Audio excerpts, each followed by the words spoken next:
G'day and welcome to 6:30. Tonight, desperate dads. A protesting father brings Sydney to a standstill, but his complaint could have come from any city or town across the country.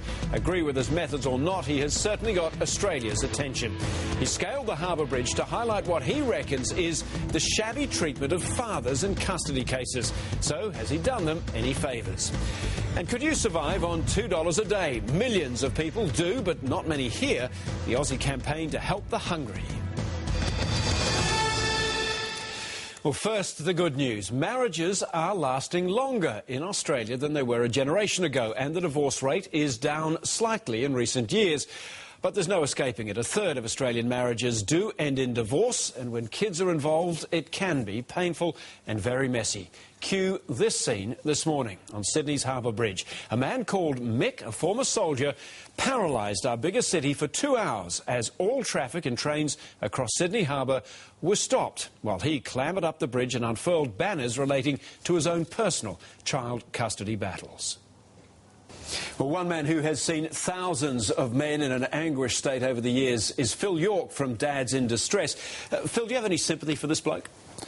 Somewhat, I do, Hugh. Yeah, absolutely. I understand his frustration. I don't necessarily agree with what he did this morning, but I certainly understand his frustration. We see lots of dads in a very similar level of frustration. You're seeing about 50 men a week, personally. That's who you're seeing? Absolutely, yeah. 50 men in Western Sydney. We run 4 groups in Western Sydney, and in those groups I see 50 men every week. Do you see a lot of angry men? I see a lot of frustrated men that certainly may present as being angry, but it's purely out of that level of frustration as they try and navigate through the legal systems and doc systems and child support systems, where they find themselves really up against it, mate. Now, family breakdown is intensely distressing for all parties. There'll be women shrieking at the television set right now that what's special about men. There has been a particular argument, though, that men have been making in recent years, increasingly, that it is different for men. What is different for men in a family breakup? Well, you know, I don't think there is too much different for men in the sense that, you know, we're the other parent.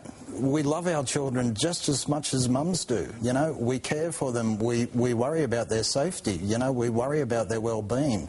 And for a dad in particular who isn't getting to see their children on a regular basis, has no idea of how their children are, how safe they are, whether they're well. Men who separate are 6 times more likely to commit suicide during that phase than men who are married. Women who separate, that doesn't seem to be, on the academic numbers, an effect. What is it, do you think, about men that leads them down that path? You've had some experience. Yes, I have had some experience. I tried to commit suicide myself in the year 2000. I think it's mainly isolation, you know. Mums tend to be able to network with other mums and tend to be able to get a level of support and a level of understanding. But for dads, they find that journey of trying to find support and understanding very difficult. As Dads in Distress, we're one of the only services out there actually targeted to work with these men. And apart from that, there's not much out there. Is there a single thing you tell men? I tell them to hang in there. You know, I tell them to have some faith, and eventually we will work through this system together. We will support you through it, and you'll have your up times and you'll have your down times, you know, and we'll share in that. Okay, Phil York, good to talk to you. Thank you. Well, if any of that resonates with you, you can contact Dads in Distress, or if you prefer, Lifeline or Beyond Blue. Could be one of those really useful phone calls.